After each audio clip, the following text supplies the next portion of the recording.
네, 날선 토크 4시보다 조금 일찍 만나는 썰전 라이브 시작합니다. 먼저 오늘 패널 소개하겠습니다.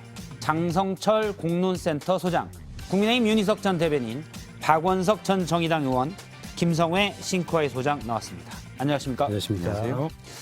추석 연휴들은 다 잘 보내셨는지. 네. 예. 앵커님 부탁이 있습니다. 예. 저를 보수우파 쪽 패널이라고 생각지 않은 시청자분들이 좀 많은 것 같습니다. 아, 그래요? 그래서 다음부터 저 소개시켜 주실 때 예. 보수우파 패널 장성철 이렇게 꼭 좀 앞에 네이밍을 달아주십시오. 알겠습니다. 근데 왜 시청자분들이 그렇게 생각하시는 분들이 꽤 있을까요? 제가 보수우파 쪽, 특히 국민의힘 쪽에 대한 비판을 박원석 의원님보다 더 하니까 시청자분들이 그렇게 생각하는 것 같습니다. 알겠습니다. 그냥 아예 예. 전 김무성 의원 보좌관 이렇게 소개를 전 해주세요. 김성원 부장관 당대표 부실장이라고 부실장. 선호하시더라고요. 알겠습니다. 어쨌든 보수파 패널이자 공론센터 소장을 맡고 있는 장성철 전 김무성 의원 보좌관 당대표 부실장 하면 되죠. 감사합니다. 예, 길었습니다. 다음부터 짧게 할게요. 네. 예, 알겠습니다. 첫 번째는 국민의힘 상황입니다. 첫 번째 주제를 보면 운명의 일주일로 잡았습니다. 자, 오늘부터 다음 월요일까지 딱 일주일이 국민의힘의 상황을 흔들 수 있는 일주일이 됩니다. 하나씩 저희가 달력을 보면서 얘기를 하면요. 오늘 13일 국민의힘 비대위가 출범했고요. 14일 내일은 이준석 전 대표가 한 가처분 신청이 있고, 예. 그리고 16일에는 이준석 전 대표가 경찰에 출석하는 날입니다. 그렇죠. 성접대 의혹 관련돼서고요. 그리고 19일에는 새 원내대표를 선출하는 예정입니다. 먼저 13일부터 보도록 하겠습니다. 오늘 국민의힘 비대위가 출범했는데요. 관련 내용 보겠습니다. 그리고 이번 비대위가 정기국회를 관통하는 그런 정치 일정을 함께 해야 하는 비대위인 만큼 정치 쟁점 사안에 대해서도 기민하게 대응할 수 있는 그런 인선으로 비대위 구성을 해야겠다라는 생각도 했고요. 그래서 그 통합과 균형성 이걸 좀 중시해서 인선을 고민했습니다.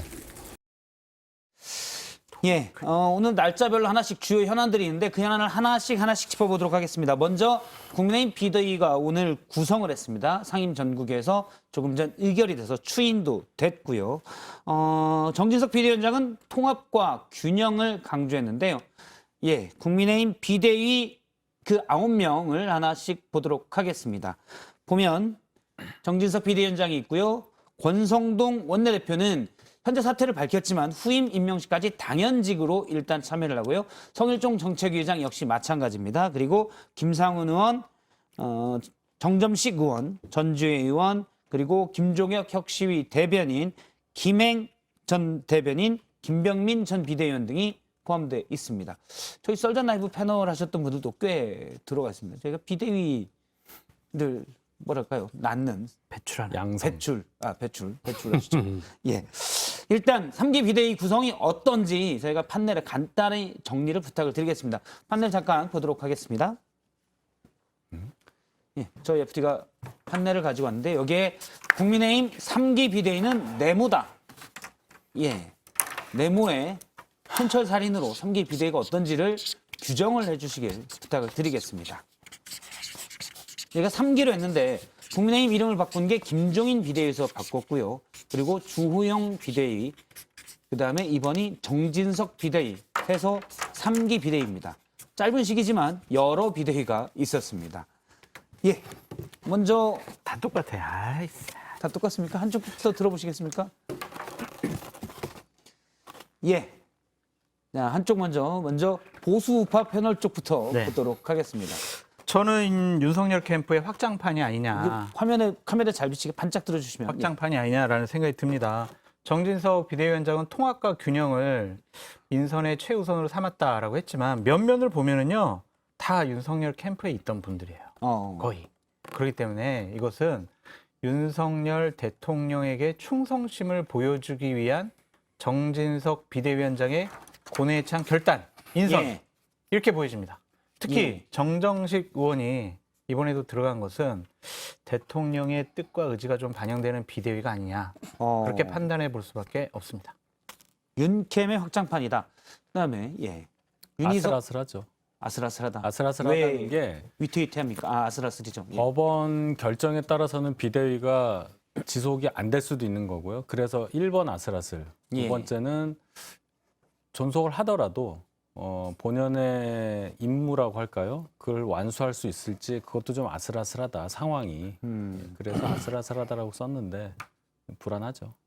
예, 아슬아슬하다. 본연의 임무라면은 전당대회를 여는 건 아닙니까? 새 대표를 선출하는 부분? 그렇죠. 그러면 이제 전당대회를 열기 위한 어떤 시점부터 시작해서 그 전당대회 여는 과정에서 또 이준석 대표랑 어떻게 뭐 이런 여러 가지 것들을 과연 잘 처리할 수 있는 비대위가 될 수 있느냐, 예. 그런 당 내외 여건이 받쳐줄 수 있느냐 그런 얘기를 드린 겁니다. 알겠습니다. 뭐 비슷한 얘기입니다. 그 강원석 전 오래 의원. 갈 수 있을지 모르겠다. 그럼 당장 또 아까 사기 비대위가 나오는 건가요? 운명의 일주일 얘기를 하셨는데 빠르면 이제 14일 날 뭐 심사를 하지만 결정이 날 수도 있는 거잖아요. 예. 법원이 그날 결정할지 안 할지 모르겠지만 그럼 비대위 출범하자마자 만약 인용된다면 바로 좌초 이런 상황이 올 수 있어요. 물론 정진석 비대위원장에 대한 가처분은 지금 법원이 연기 신청을 받아들여서 28일로 미뤘다지만 예. 전국위원회 효력을 다투는 그런 가처분이 들어갔잖아요. 당원 개정에 대해서. 예. 그게 만약에 인용되면은 뭐 이 비대위 자체의 설립의 근거가 사라지는 거니까 효과는 동일하겠죠. 그래서 지금 3기 비대위라고 얘기하는데 머지않아 4기 비대위가 출범할 수도 있겠다. 이건 뭐 분단장보다 더 자주 바뀔 수도 있는. 네, 뭐 그런 아무튼 좀 불안한 비대위죠. 좀 아까 아슬아슬하다는 표현처럼. 예. 혹시 같은 맥락인 것 같아요. 김성애 소장님도. 뭐 할 얘기도 없고요. 사실 전 궁금한 건 있어요. 그러니까 이번 비대위는 뭐 하는 비대위인지가 궁금하긴 해요. 비대위 뭐 하는지 정말로 뭘 하나요? 전당대회를 잘 하려고. 전당대회 준비 정도인 거죠. 그것보다는 일단 이준석 사태를 해결하고 뭐 이런 정도 되겠죠. 이준석을 사퇴시켜서 해결하는. 아니 사태라고 했습니다. 예, 그러니까 제가 이제 비꼰 거죠. 네, 잘 하셨어요. 사퇴를. 그래서 예전 이 비대위는 정말 지난번 주호영 비대위는 뭔가 수습하려는 뭐라도 약간 그런 기운을 느꼈는데 이번 비대위는 그냥 약간 너무 그냥 당장 지도부가 없으면 안 되니까 잠깐 계시는 정도인 것으로 보여져서 크게 멘트를 할 게 없었습니다. 예. 사실 비대위는 불안하다. 방송 시작하기 전에 김성애 소장님이 저희 마이크 달 때 물어봤습니다.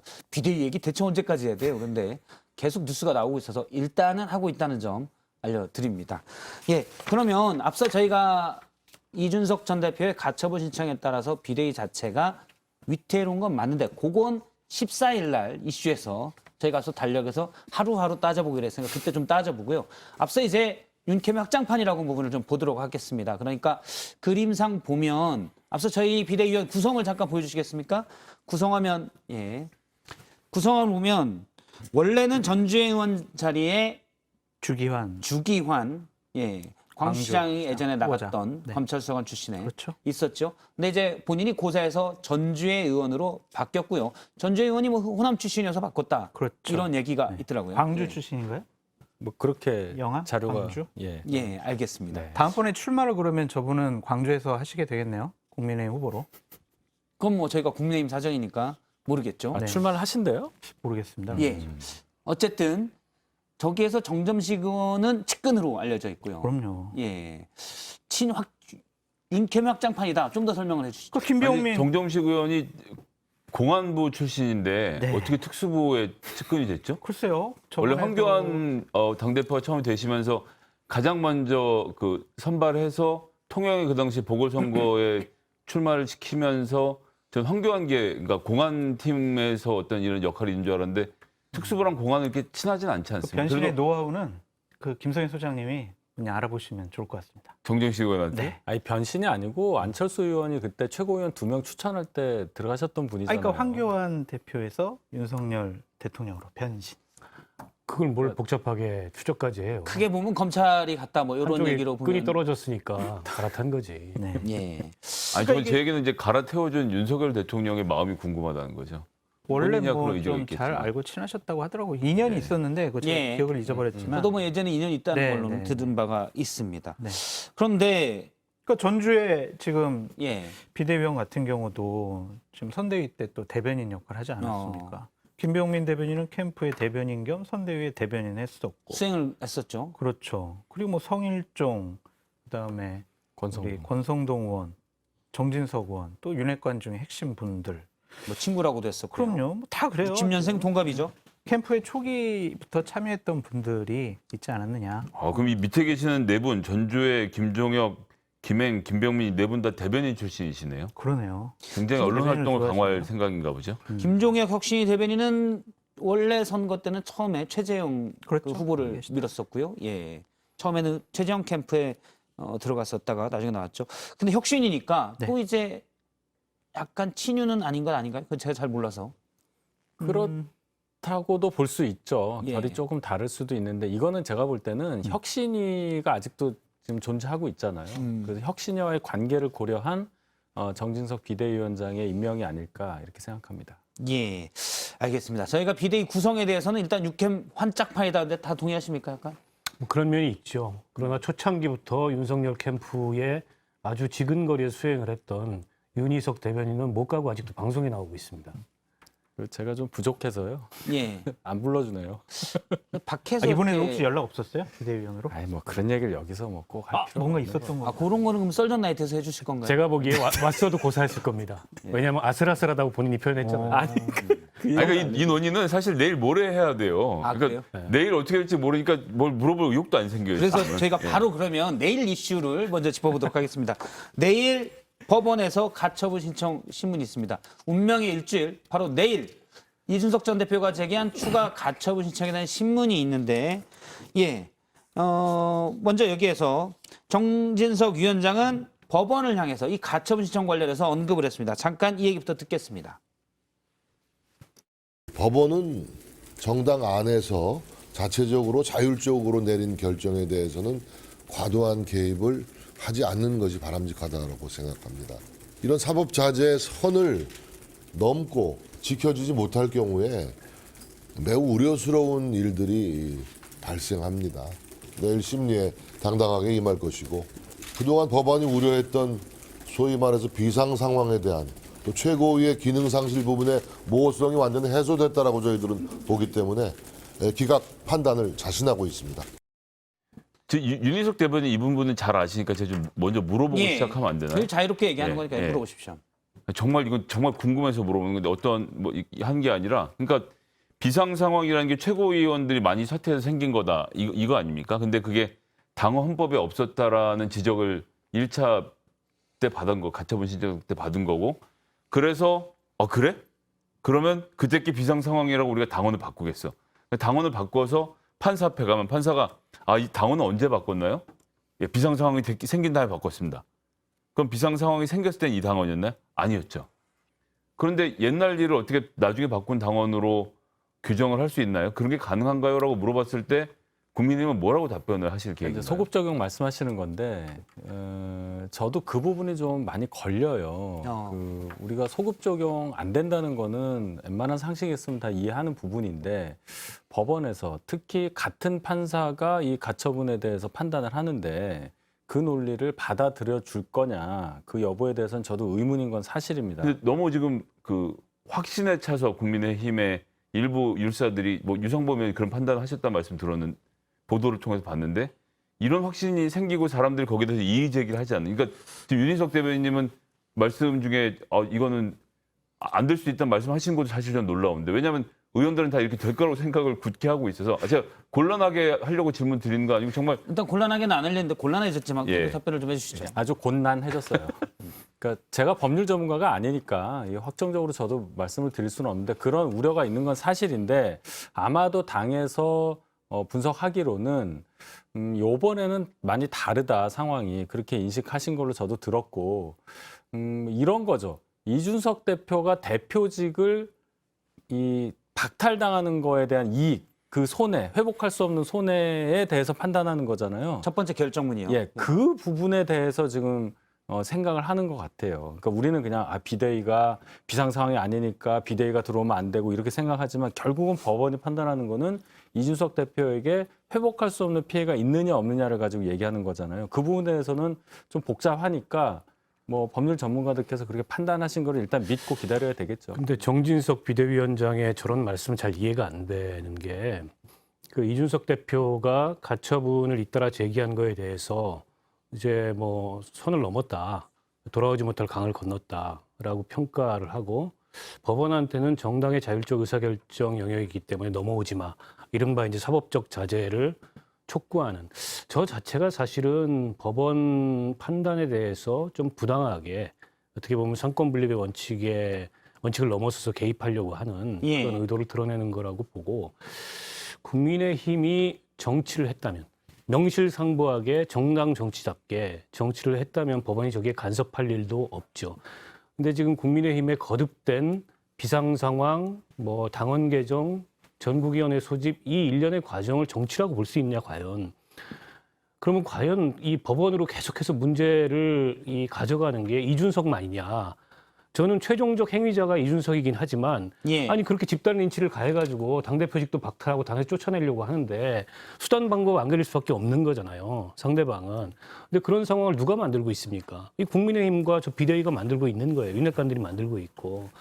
근데 그렇게 만들어 놓고서 즉 그 정치가 완전히 지금 실종돼 있고 어떻게 보면 뭐 여야 관계를 넘어서서 한 정당 내에서도 전혀 정치가 작동하지 않는데 일단 저렇게 법원으로 간 사건에 대해서 법원한테 선을 넘지 마, 금 넘어오지 마라고 얘기하는 게 과연 이게 정당한 예. 얘기인가 싶어요.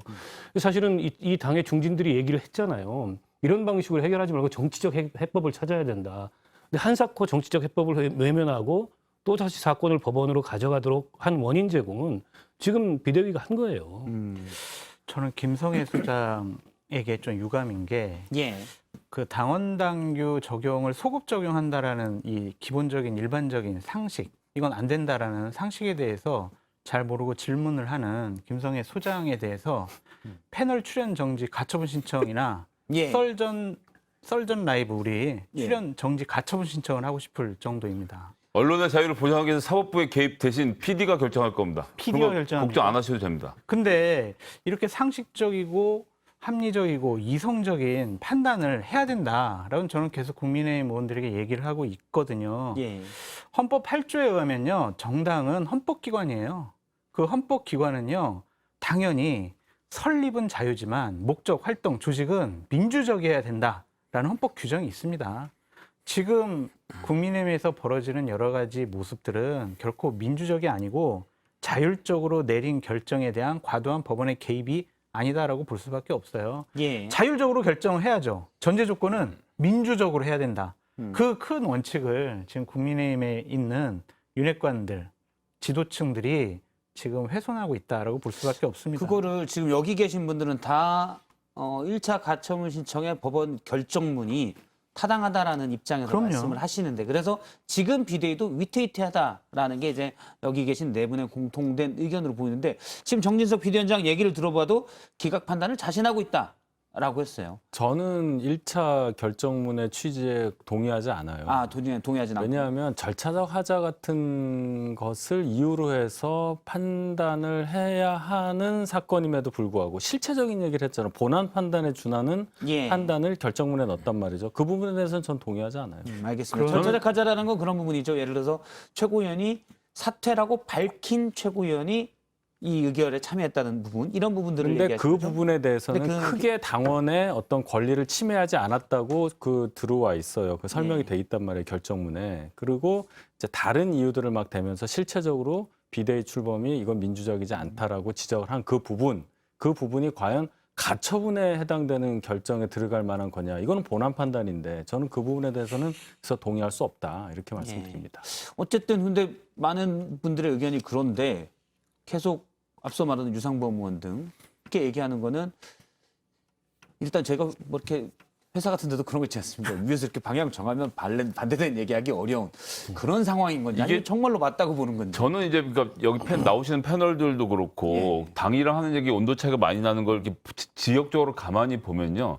윤핵관이나 윤핵관 호소인이라고 불리는 분들은 대부분 공천, 그러니까 경선 여부가 중요한 분들이신 것 같더라고요. 그 동네에서 공천만 받으면 무조건 당선이 보장되는 지역에서는 지금 현재 보스, 즉 윤석열 대통령의 의중을 파악해서 돌격 앞으로인 상태인 거죠. 지금 뭐 비대위건 비비대위건 비대이건 비대이건 뭐 그건 올해 얘기고 2022년의 얘기고 2024년 1월에 누가 진실한 윤석열의 사람인가를 판단할 때는 아무런 기준이 되지 않을 것이라고 예. 생각하고 달겨드는 것이고 수도권에 있는 정치인들 또 지역위원장들 원외위원장들 같은 경우는 경선이 문제가 아니라 본선에서 내가 유권자들의 표를 받아서 이겨야 된다고 생각을 하면 아찔한 거죠. 이렇게 눈앞에 보이는 잘못을 잘못이라고 말하는 것조차도 부담스러운 상황.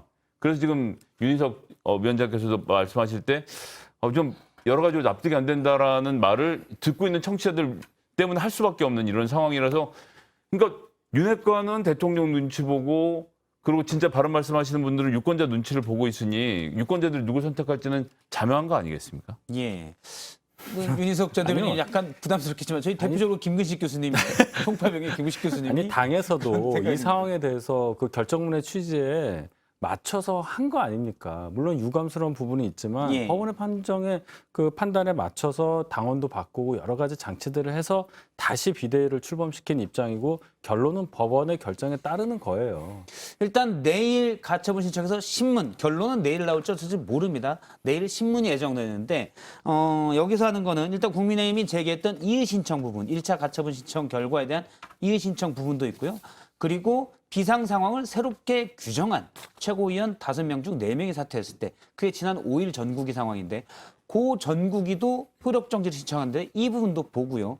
다만 최후에 추가된 정진석 비대위도 이준석 전 대표가 가처분 신청을 걸었잖아요. 효력 정지를 걸었는데 이 부분은 국민의힘의 요청을 받아들여서 28일 날 신문한다고 합니다. 하지만 5일 전국위에 따라서 그러니까 당원 개정에 따라서 정진석 비대위가 출범했기 때문에 이 당원 정지가 효력 정지가 돼버리면 정진석 비대위도 같이 위태로워지는 거죠.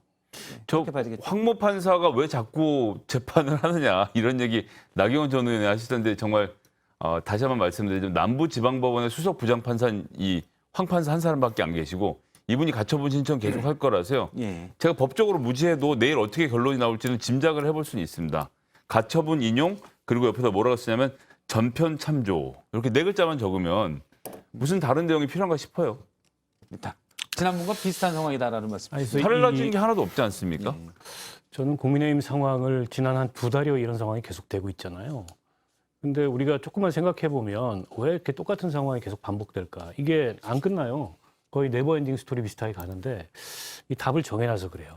어떤 경우든지 이준석은 이 당에서 지워야 된다. 예. 이준석은 사라져야 된다. 이 답을 정해놓은 이상 다른 방법이 없는 거예요. 그래서 이게 법원으로 가면 또 위태로울 수 있는데 이런 목소리가 거의 들리지 않는 거고 지난번에 권성동 그 원내대표 뭐 재신임 등등 관련해서 박수로 통과시킨 거 가지고 이런저런 논란들이 있었는데 비슷한 거죠. 그 답은 정해놨으니까 당신들은 복창만 해. 이 의원들도 이런 주문을 받는 겁니다. 일부 중진들이 거기에 대해서 이의를 제기하니까 초재선들이 벌떼처럼 들고 일어나가지고 예. 오히려 중진들을 진압하는 이런 모습을 보이고. 근데 이게 정치에서 그럴 때가 있어요. 이렇게 답을 정해놓으면 합리적이지 않아요. 누가 봐도 저게 상식적이지 않은 과정으로 가는데도 그냥 계속 그렇게 가는 거예요. 이게 뭐 비단 지금 국민의힘에서만 보이는 일이 아니고 예. 과거에 다른 정당에서도 있었던 일이거든요. 내일 만약에 뭐 이르면 내일 결정이 나오겠죠. 뭐 내일 결정이 안 날 나더라도 수도 있고 좀 뒤에 날 수도 있고요. 저 추가 가처분이 또 한 번 만약 법원에 의해서 인용이 된다. 그러면 그 뒤에 정치적 상황을 누가 책임져야 되냐. 제가 보기에 국민의힘의 가처분 결과를 자신했던 율사들은 직을 다 버려야 되지 않을까. 그런 생각이 듭니다. 예. 일단 변호사로서의 평가는 문제가 생길 수가 있겠습니다. 알겠습니다. 내일 결론이 바로 나올 것 같습니까? 어떻게 보세요, 장 소장님은? 내일 결론이 안 날 가능성이 있죠. 왜냐하면 좀 더 살펴봐야 될 부분들이 있고 또 내일 바로 이렇게 해버리면 와 그냥 이미 결론 내려놓고 예. 그냥 심리한 거 아니야라는 비판 받을 수 있으니 하루 정도라도 예. 최소한 숙성 기간을 거치지 않을까라는 생각이 드는데 저는 하여튼 국민의힘에서 벌어지는 일들에 대해서 정말 창피하고 부끄럽고 참담함을 금할 수가 없습니다. 예. 그래서 참 국민의힘의 당원이자 당협위원장이 되고 싶어하는 우리 윤희석 대변인에 대해서 참 애틋한 마음을 다시 한번 표하고 싶습니다. 아니요, 그렇지 혹시나 않아요. 답변하실게. 아니 뭐 저희가 더 잘할 수 있는 기회로 삼아야 된다는 생각은 변함이 없고요. 예. 다만 이번 법원의 결정이 좀 달라질 수는 여전히 있다고 좀 봐요. 저희가 당원 개정 한 부분에 있어서 제가 몰라서 이게 소급 적용 그 부분만 생각을 하고 있는데 그 외에 다른 부분을 참조해서 또 결정이 바뀌어질 수 있다 이런 생각도 예. 들고 내일 뭐 나오기가 어려울 거예요. 제가 볼 때는. 근데 제가 들어보니까 요번 주 안에 나오면 예를 들어 금요일 그러면 저희한테 좀 유리하게 예상을 하는 게 맞고 왜냐하면 이 당이 불안정한 상황인데 이 불안정한 상황을 조금이라도 빨리 안정시켜줘야 된다는 취지이기 때문에 빨리 해주는 거다 이렇게 비대위를 보고 없애면서 빨리 그 불안정한 상황을 네, 없앨 일단 수 그리고 있다. 이제 넘어가면 다음 주로 넘어가면 조금 불리하다. 지난번에도 그랬어요. 길어졌잖아요. 예. 그래서 그렇게 예상을 해보자 이런 얘기들도 있더라고요. 그러니까 이게 소급 적용이라는 걸 혹시 모르시는 분이 계실까 한 번만 더 말씀드리면 제가 군생활 26개월 했거든요. 지금 18개월 하고 있어요. 예. 제가 국가에다가 나만 왜 8개월 더 했냐. 그리고 지금 16개월인데 나는 왜 18개월인데 나는 왜 26개월 했냐. 8개월에 대해서 배상해라. 지금 월급 60만 원이라고 그러던데 나는 8개월치 480만 원 달라고 주장하는 걸 사람들이 다 어이없어 할 거 아닙니까? 아, 귀에 쏙쏙 들어오네요. 예, 근데 저도 국민의힘이 26개월 했는데 쏙쏙 들어옵니다. 예, 그러니까 그렇게 하는 것을 지금 국민의힘이 된다고 지금 말씀하시는 거라서 저의 이 미천한 상식으로는 아니, 근데 지금 군복무 끝났잖아요. 네. 지금 우리의 비상 상황은 계속 진행되고 있으니까 그 부분은 좀 달리 볼 필요가 그것도 있죠. 또 쏙쏙 들어오네요. 잘했어요? 제가 귀가 얇아가지고 이 얘기 저희가 쏙쏙 들어오고 있습니다. 그러니까 그런 거죠. 비상 상황을 전국 선출직 최고위원 5명 중에 4명이 사퇴하면 비상 상황이다라고 해서 당원 개정을 만들어서 이 비상 상황이 돼야 비대위원장을 만들 수 있잖아요. 근데 지난 5일 전국위가 그렇게 했는데 그 전에 5명 중 4명이 사퇴했으니 비상 상황이네 해서 할 수 있다는 그런 논리인 거죠 지금. 아, 지금 휴전 상황이니까 군복무에 대해서는 계속 그러니까 우리가 차라리 전국에서 한 명이라도 최고위원 뽑은 다음에 그 사람 사퇴시키고 비상 상황이 했으면 내가 김명태 최고위원 어차피 사퇴를 안 할 거니까 그렇게라도 했어야 되는데 잘 근데 모르겠습니다. 아무리 생각을 해도요. 소급 적용은 말이 안 되는 것 같습니다. 이렇게 되면은 정말 법 체계, 가치 이런 거 다 무너지는 것 같아요.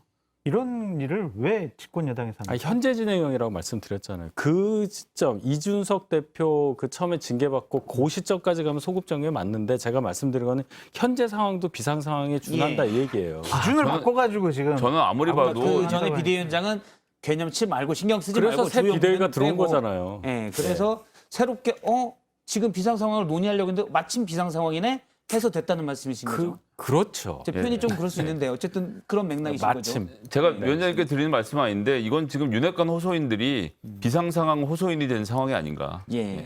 근데 이게 이제 절차적으로 보면 지금 그 국민의힘에서는 지금도 여전히 비상 상황이기 때문에 법원이 절차적으로 잘못됐다 그런 거 이게 이제 당원과 어긋난다고 한 부분을 바꿨으니까 이게 치유됐다 이렇게 주장을 하나 이제 문제는 지난번 남부지법 황정수 부장판사의 결정은 단지 절차적 하자에 관한 지적만 한 게 아니고 실체적 판단을 했어요. 이게 비상 예, 상황이냐. 아니다. 그 얘기는 뭐냐면 비상 상황 이전으로 돌려라 이 얘기거든요. 그리고 하위 기구인 상임정국이 전국의 유권 해석으로 이 당원과 국민들이 전당대회 선출한 당대표의 지위를 박탈할 수 없다. 회복 불가능한 피해를 입었다. 근데 그 부분에 대해서도 아무런 지금 조치가 없이 그 상황은 여전히 동일하게 진행이 되고 있어요. 예. 그러니까 만약에 그게 유감이라 그랬는데 실체 판단한 거에 대해서 근데 이번에도 똑같이 이 국민의힘 상황을 놓고서 법원이 비단 어떤 절차적 하자 여부만이 아니라 실체적인 헌법적 기준을 가지고 실체적인 심사를 한다면 논리적으로는 동일한 결론에 이를 수밖에 없어요. 저는 그렇게 보거든요. 당시에는 비대위가 사실은 당원회에서 선출된 1차 결정문에는 당원회에 선출된 당대표를 또 축출하기 위한 것으로 그런 것으로 보는 시각이 취지가 좀 담겨 있었습니다. 지금 비대위도 동일하지 않습니까? 예. 근데 사실 실질적으로 따지면 지금 집권 여당이 비상인 건 맞는 것 같아요. 이래저래해서. 예. 비상이죠. 예. 저희가 비상 상황이라고 호소하는 게 아니라 이런 얘기하는 것 자체가 비상이에요. 예. 비상 그렇지 상황이 않습니까? 아니라 웃긴 상황이죠. 일단 비상 상황이 알겠습니다. 웃긴 상황으로 규정을 해주셨는데 일단 비상 상황이라는 규정이 비대위원장에 또 만들 수 있는 명분이 되기 때문에 정상이 아닌 상황으로 하면 그건 좀 다를 수도 있을 것 같습니다. 제가 중립이어야 되니까. 그러면 다음 날짜를 또 보겠습니다. 저희가 사실 이 모든 비대위가 이준석 전 대표를 몰아내기 위한 것 아니냐라는 의혹들이 나오는데 오는 16일 그러니까 내일 모레 글피 바로 이준석 전 대표가 경찰에 출석해서 성접대 의혹에 대해서 얘기를 하게 됩니다. 이 부분 좀 보도록 하겠습니다. 오늘 뭐 서울경찰청장은 이 수사를 빨리 끝내라 그렇죠. 라는 얘기도 했다는데 전망을 어떻게 하고 계십니까? 이준석 전 대표가 출석한 뒤에. 아니 뭐 이 건에 대해서는 명확하지 않습니까? 지금 수사 담당자까지 갈아치워가면서 속도를 내고 있고 유튜브에 보니까 그 이준석 구속도 된다는데 왜 못하고 있냐는 질책도 경찰청장 직접 서울청장이 직접 하셨다는 제 언론의 보도도 봤는데 이것을 위해서 6개월 만에 서장직을 갑자기 그만두고 올라오신 분께서 최대한 속도를 내겠죠. 그리고 거기에 대한 이제 ጭ끈ጭ끈 사인으로 지난 3주간 김건희 여사 건을 2건이나 광속으로 무혐의 처리를 하면서 예. 제가 열심히 하겠다는 의사를 불태우고 계신 것으로 봐서 물론 그분이 열심히 수사하실 거라고 그러니까 그분이 불법적이진 한다 말씀드리는 건 아니지만 방향 자체는 굉장히 열심히 수사를 할 것으로 보이네요. 그래서 생기는 문제는 의견이고요. 예, 그러니까 이 생기는 문제는 실제로 이준석 대표가 무슨 잘못을 했는지는 국민들이 궁금해하고 있었단 말이에요. 얼마 전까지만 해도. 그래서 경찰의 수사 결과를 저도 지켜보자는 말씀을 드리고 있었고 그랬는데 막 무리하게 사람이 바뀌고 이러면서 수사가 진행되니까 이준석 대표가 나 지금 탄압당하고 있다고 말을 하는데 사람들이 그런가? 라고 해서 실체적 진실에서 눈이 가려지는 상황으로 만들어지는 것을 지금 행정부가 자초하고 있는 게 전 너무 코미디라고 보는 거예요. 뭐 코미디라고까지야. 제가 볼 때는 16일 이제 출석을 하고 나면 이제 일단락이 지어지겠죠. 뭐 많은 얘기가 있지 않습니까? 혐의 입증이 가능하냐? 또 제일 중요한 거 공소시효 이 문제. 예. 그래서 그냥 지금 나와 있는 논리대로라면 공소시효가 지났다고 볼 수도 있겠죠. 그래서 어쨌든 이 지리한 공방이 끝나면 결국 남는 거는 궁금하잖아요. 그 공소시효와 관계없이 진짜 그게 진실이냐 아니냐 여부에 대해서 예. 경찰이 어느 정도 그것을 밝힐지 저는 그게 궁금해요. 사실 그러면 안 되는 거라고 보는 분들도 있는데 국민들은 궁금하단 말이죠. 경찰이 윤리적이고 도덕적인 판단하는 곳은 아니잖아요. 이 사람이 법적으로 문제가 있느냐, 잘못됐느냐, 예. 그걸 판단해야 되는 거 아니겠습니까? 정확하게 정황상의 다른 증거가 확정적인 증거가 없다면 이것은 법상 무혐의 처리할 수밖에 없는 상황이죠. 공소시효도 지났으니까. 그래서 저는 이것이 문제 삼아서 어떤 기소라든지 기소 의견이라든지 아니면 다른 별건으로 예를 들면 무고라든지 예. 이런 거로 기소하려고 하는 억지스러운 행동 자체를 경찰에서는 안 된다고 봐요.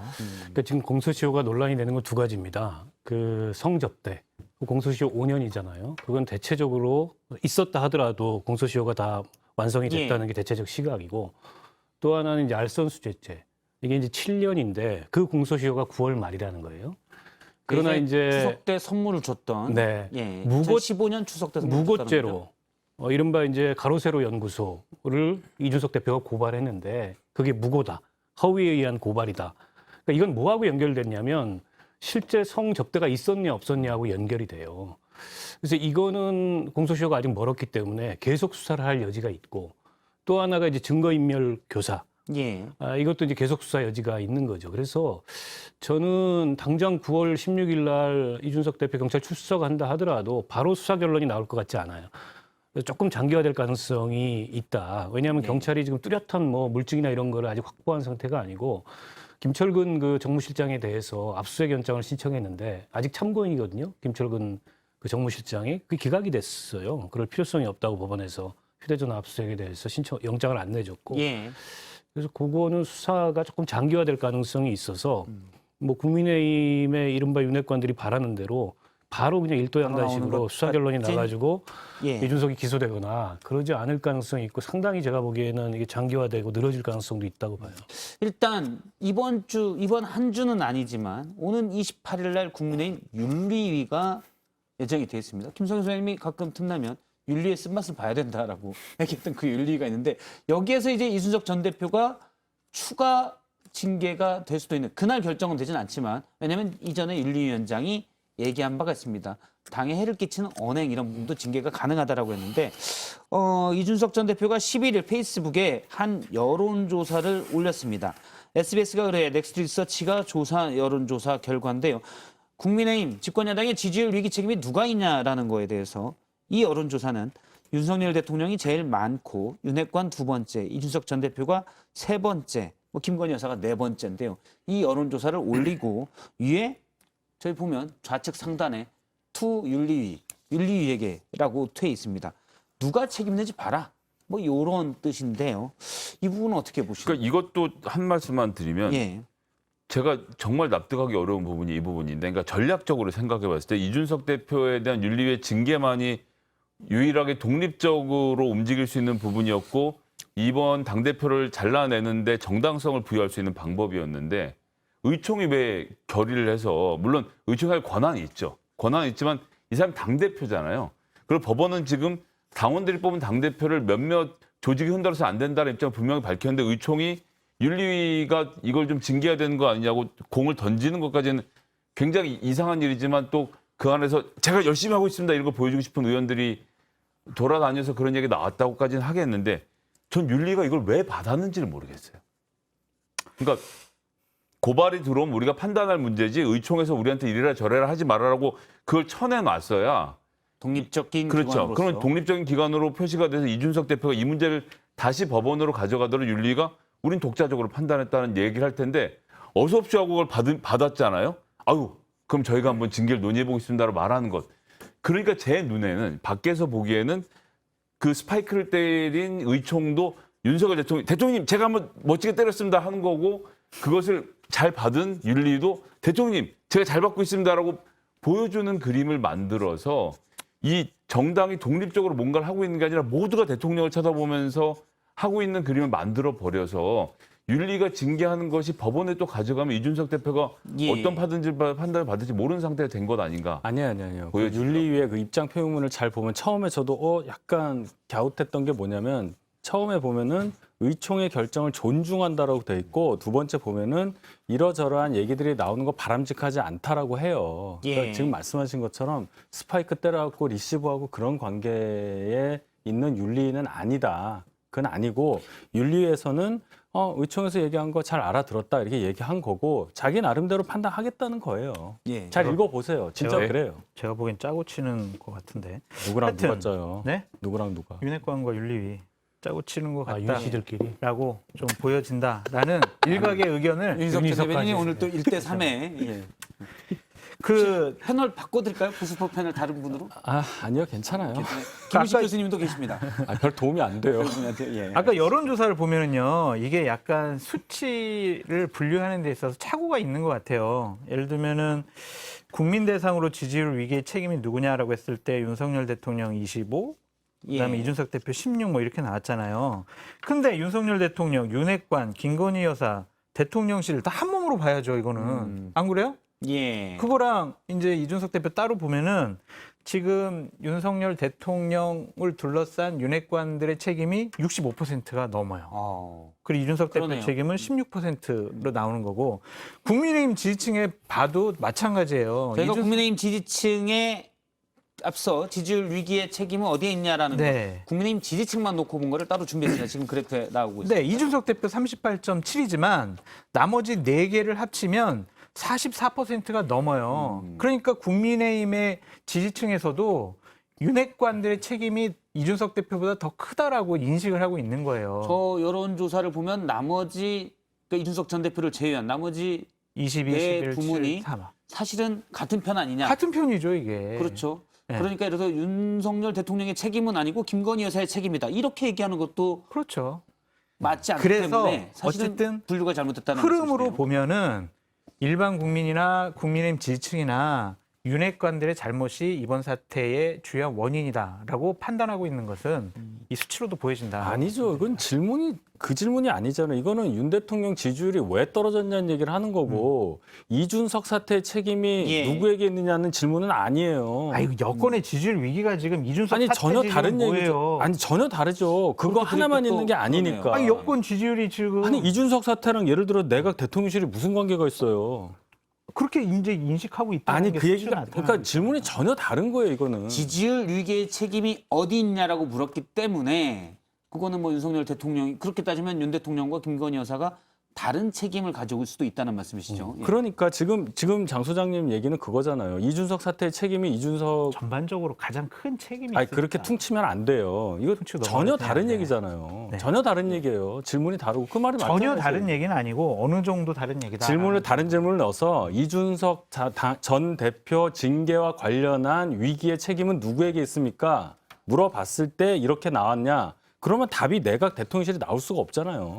근데 어쨌든 여권의 지지율 위기 상황은 지금 이준석 대표에 관련된 문제가 가장 크기 때문에 그렇게 예. 많은 국민들과 지지층이 인식을 하고 지금 있다. 여기서 빵 터진 포인트는 공격을 하고 있는 우리 장성철 소장의 공격을 윤희석 대표이 방어하다가 손을 쓱 앞으로 내면서 박원석 의원한테 도움을 요청했는데 박원석 의원이 글씨를 쓰면서 외면하는 장면이 아니, 즐겁습니다.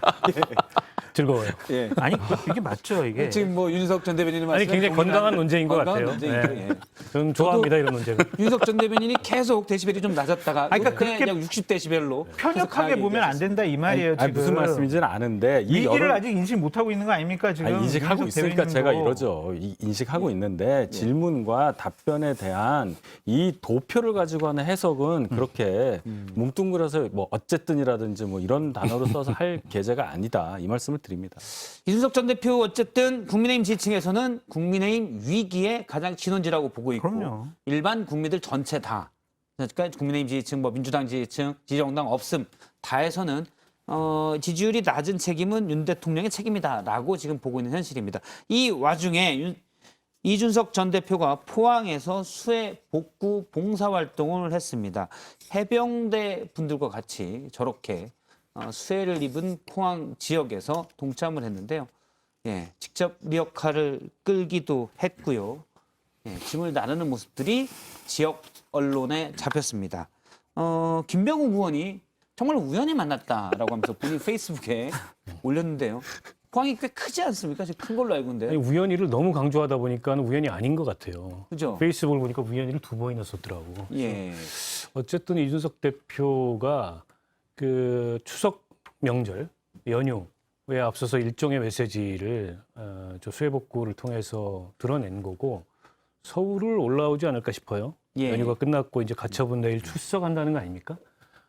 서울 올라와서 가처분 출석만 하는 게 아니고 또 메시지 내고 정치적 대응을 하겠죠. 내일 와서 얘기하고 16일 또 경찰도 가고. 네, 그래서 아마 뭐 겸사겸사 이제 저런 그 현장에 일종의 민생의 현장에 복구 활동을 나간 것 같고 나가서 뭐 열심히 일했더라고요 보니까 비 좀 왔으면 좋겠다 이런 얘기 안 하고. 예. 근데 저는 이거 보고요. 김건희 여사 좀 안타까웠어요. 그러니까, 갑자기 왜 이준석 전 대표 사진을 보고? 김건희 여사가 조용하게 지금 포항에 피해가 많이 있으니까 정말 자원봉사자들과 함께 좀 빨래도 빨고 급식봉사도 하고 이런 사실들이 다른 사람의 SNS를 통해서 알려지게 되면은 김건희 여사에 대한 비호감도가 낮아지고 호감도가 높아질 수 있는 계기라고 생각이 들거든요.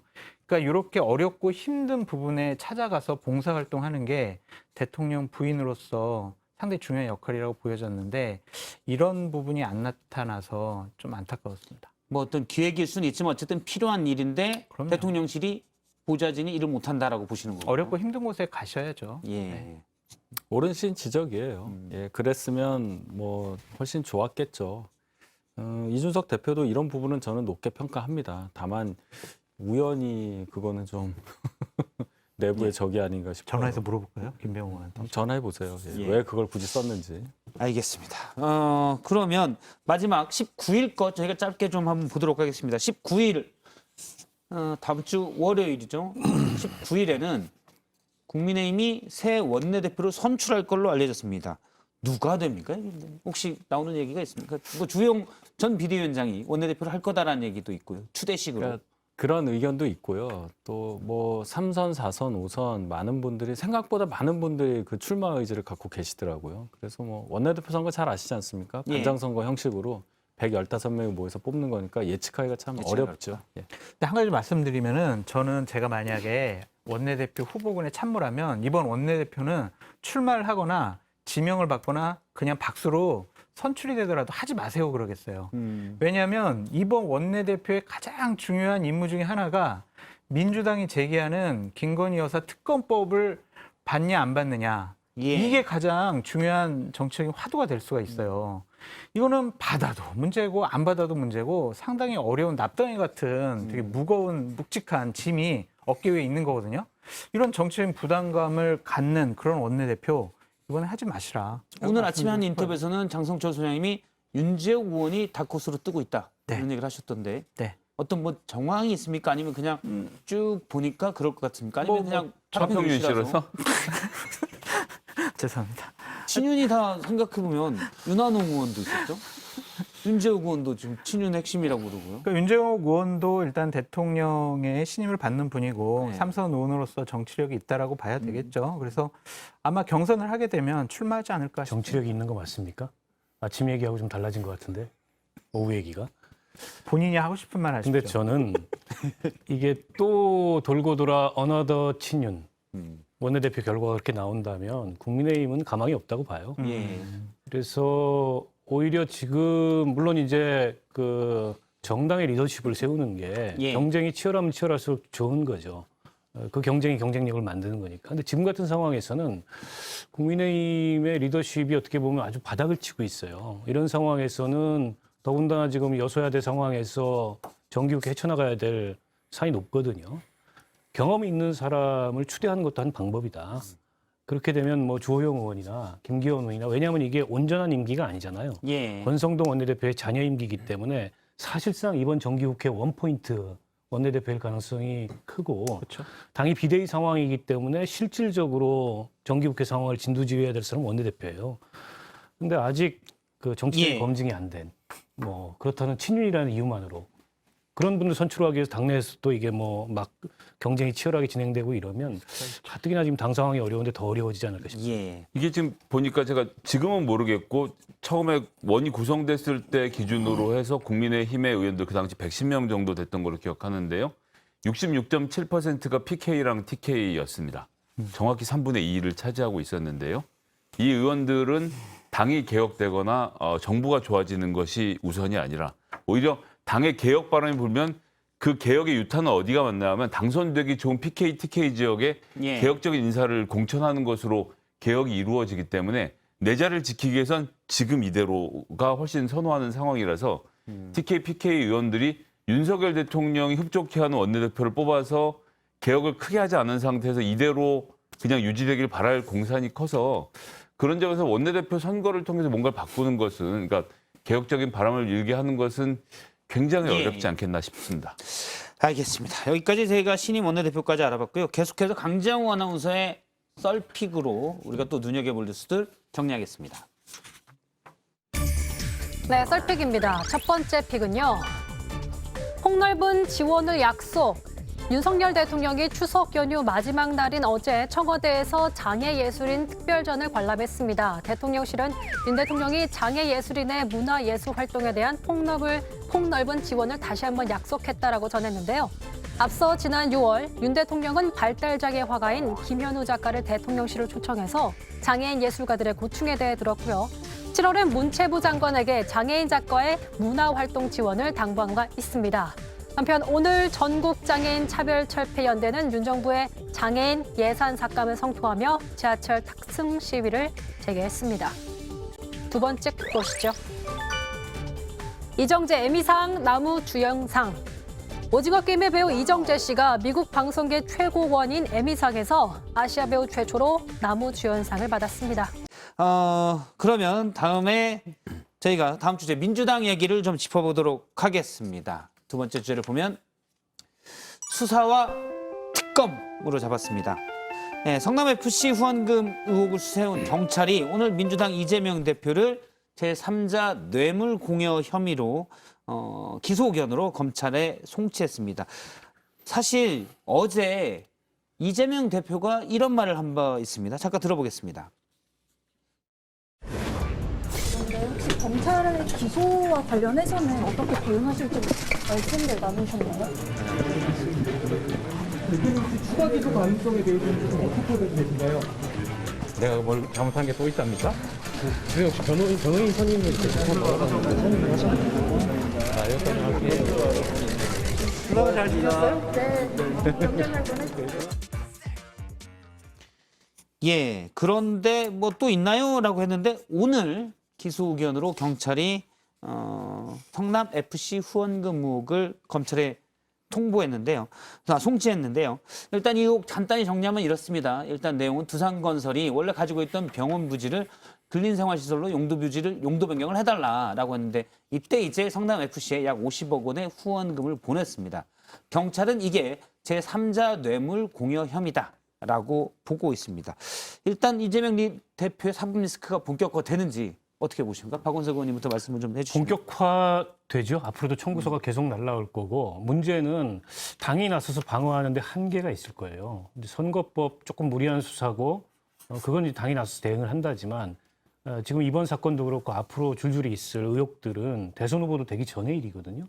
언제까지 당이 나서서 방어하겠습니까? 이재명 대표 개인으로도 민주당으로서도 원치 않아도 지금 끌려 들어가는 상황인데 이 상황을 어떻게 극복할지가 민주당으로서는 최대의 지금 숙제가 아닐까 싶습니다. 예. 그렇죠. 이거를 당대표가 돼서 또 국회의원이 돼서 방탄으로 막으려고 하시지 않고 본인의 힘으로 수사를 성실히 받고 그래서 의혹을 스스로 떨쳐서 오히려 더 국민들로부터 인정받는 그런 모습으로 바뀌기를 그렇게 기대해 봅니다. 진짜 기대하세요? 기대하죠. 네. 저는 예. 중앙일보 논설위원회 칼럼 한 구절만 좀 인용하고 싶은데요. 부동산 개발과 각종 인허가 과정에서 이 대표에게 돈이 흘러갔는지 대기업 변호사 비용의 대납이 분명한지가 핵심이다.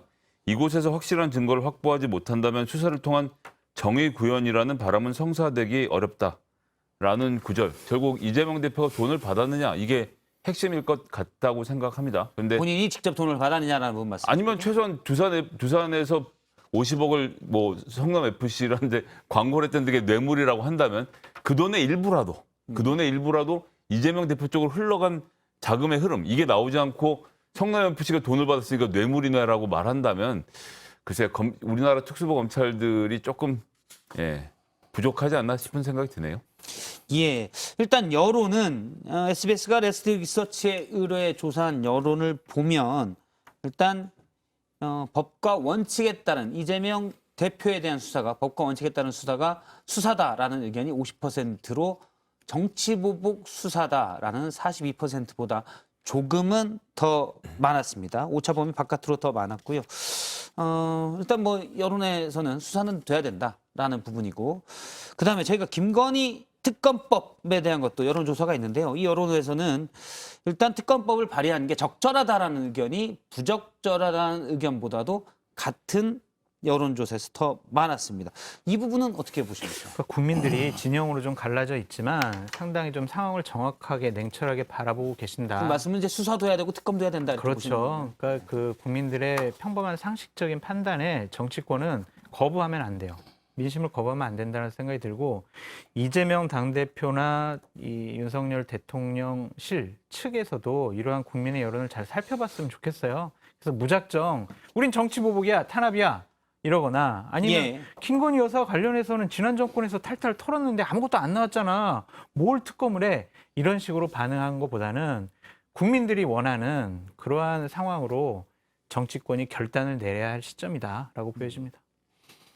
글쎄요, 뭐 일각에서 쌍특검 얘기도 나오는데 지금 뭐 여야 상태로 봐서는 전혀 그런 논의가 진전이 안 될 것 같고 근데 이제 여당이 참고해야 될 게 역대 특검 모두가 처음에는 완강히 반대했지만 결국에는 여론에 떠밀려서 할 수밖에 없었어요. 그만큼 지금 검경의 수사에 대해서 김건희 여사에 대한 수사에 대해서 불신하고 있다는 겁니다. 그 점을 굉장히 여당은 신경을 써야 될 거예요. 그러니까 조정원 의원 한 사람의 문제가 아니라 저는 법사위에서 국민의힘 설득해서 특검을 통과시켜야 된다라고 생각합니다. 대통령 배우자에 대해서 민간인 시절의 일을 가지고 특검까지 가는 것은 정치적으로 이게 옳은가 거기에 대한 생각을 한 번 더 해봐야 된다고 저는 봅니다.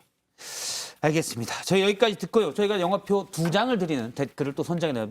미리 죄송합니다. 제가 고지를 안 했는데 그래도 많은 댓글이 왔습니다. 유튜브 댓글 왔는데 비대위 출범 관련해서 황일주님 3기 비대위는 4기 비대위를 위한 준비 비대위다. 라는 의견 주셨고요. 나르는 수리님 차라리 비대위를 만들 바에는 당대표를 뽑아버리는 게 시간 지나면 조용할 듯. 처음부터 나온 얘기인데 어쨌든 그 의견을 주셨습니다. 그다음에 심쿵 자몽일기님 출발부터 부정 출발이라는데 중간에 선 긋고 출발선 바꾸면 말이 됩니까? 뭐 소급 관련돼서 의견을 주신 것으로 보이고요. 대산이님, 홍승표님 관련 의견 드리겠습니다. 장 소장님, 하차 안 하시고 돌아오셨네요.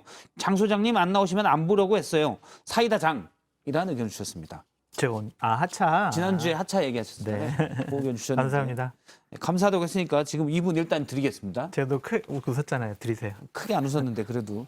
그다음에 나다님, 미간 지실 망사파평 윤희성님 성품이 온화하신 것 같아요. 썰전 볼수록 호감도 상승입니다. 전 장성철 소장님 팬입니다.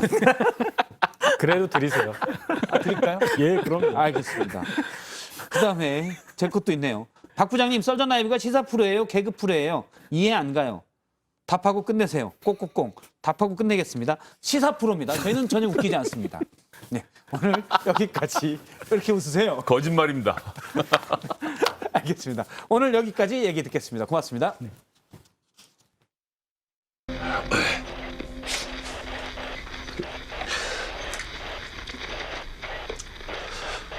선배님 들리세요? 어떻게 네가 왜? 선배님 제가 말씀드렸잖아요. 제가 신규 코너로 돌아온다고. 그게 오늘이에요, 선배님. 선배님 들리세요? 선배님. 사인을 보내, 시그널 보내, 사인을 보내, 시그널 보내, 사인을 보내, 시그널 보내, 사인을 보내, 시그널 보내. I must let you know. 사인을 보내. 뉴스 속 숨겨진 시그널을 찾아봅니다. 강정의 시그널. 오늘의 시그널은 바로 이겁니다. 런던 다리가 무너졌다. 현지 시간으로 지난 8일 영국 왕실로부터 런던 다리가 무너졌다는 소식이 전해졌습니다. 여기서 런던 다리는 엘리자베스 2세 여왕을 칭하는 말로 코드명 런던 다리가 무너졌다는 엘리자베스 여왕의 서거를 알리는 완곡한 표현입니다. 영국 군주로서 역대 최장 70년을 집권했습니다. 냉전 시대를 거쳐서 공산 정권이 무너지고 유럽연합이 출범하고 브렉시트가 일어나기까지 이 모든 역사 현장의 산 증인이기도 했습니다. 지금 영국에서는 여왕의 장례 절차가 진행 중인데요. 윤석열 대통령도 현지 시간 19일에 거행되는 장례식에 참석해 고인을 추모하기로 했습니다. 윤 대통령의 장례식 참석 결정은 이러한 한영 관계의 역사적 인연과 중요성 그리고 엘리자베스 2세 여왕의 업적과 한국에 대한 고인의 애정을 종합적으로 고려한 결과입니다. 우리나라와 고 엘리자베스 여왕의 인연을 보여주는 사진 한 장 가져와 봤습니다. 1999년 당시 안동 하회마를 국빈 방문했던 여왕의 모습인데요. 하지만 20여 년 전 인연 때문에 그리고 한국에 대한 고인의 애정 때문에 우리나라 국가 지도자가 장례식에 직접 참석한다. 단순히 그런 이유만은 아니겠죠.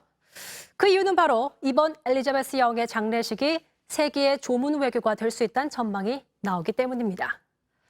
지금까지 참석 의사를 표한 대통령을 보면요. 바이든 미국 대통령, 기시다 일본 총리, 마크롱 프랑스 대통령. 세계 주요 정상들이 한 자리에 모이기 때문에 세계의 최대 조문 외교라는 분석이 나오고 있는 거죠. 장례식에 참석해 고인을 추모하고 또 자연스럽게 현안에 대한 의견을 교환하는 자리도 될 수 있지 않을까요? 엘리자베스 2세 여왕, 그녀의 존재는 과연 무엇이었길래 각국 주요 정상들이 장례식에 참석하고 또 이렇게 많은 영국인들이 애도를 표하고 있는 걸까요? 왕실 존속 찬반 여부를 떠나서 여왕은 영국의 자존심이자 위대함을 상징하는 인물이었습니다. 영국의 국가, 화폐, 우표 등 등장하지 않는 것이 없을 정도인데다가 영국을 하나로 묶는 데 기여했다는 평가를 받기도 했습니다. 자, 르몽드 칼럼에 따르면 사회의 양극화를 완화하고 브렉시트 이후 분열을 치유하는 데 도움이 됐다, 이런 표현을 하기도 했으니까요. 자, 그래서일까요? 이런 존재감을 가진 엘리자베스 여왕이 타계하자 다시 또 영국 왕실 폐지 얘기가 불거지고 나아가 영국을 중심으로 한 영연방 국가들 사이에서 군주제를 탈피를 위한 움직임도 포착되고 있습니다. 물론 여기에는 왕위를 물려받은 찰스 국왕의 비교적 낮은 인지도와 개인사로 인한 비호감 이미지도 한몫을 하고 있다는 거죠. 지난 10일 즉위식 현장에서 이런 장면도 포착됐습니다.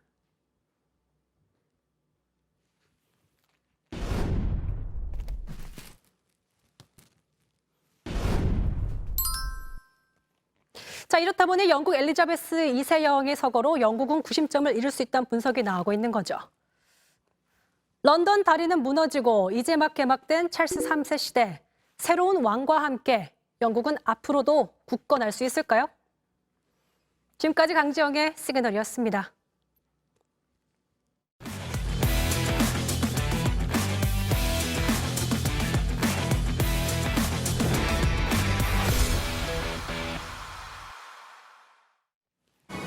네, 오늘 썰전 라이브 여기까지입니다. 계속해서 정치부 회의가 이어지고요. 저는 내일 다시 찾아뵙겠습니다. 시청해주신 여러분 고맙습니다.